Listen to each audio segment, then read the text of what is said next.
This is not a test.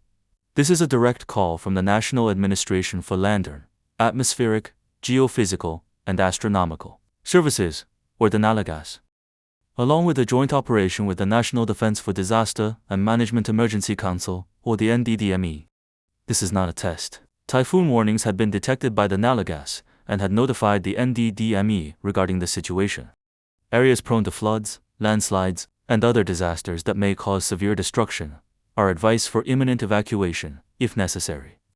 Citizens are given approximately around 3 to 5 hours to prepare before the detected typhoon within the Landerne area of responsibility lands. Canned foods, water, batteries, flashlights, emergency kits, and radios are necessary for survival. Citizens are heavily advised to stay indoors if the current area of residence is not prone to destructive natural disasters. May God be with you all.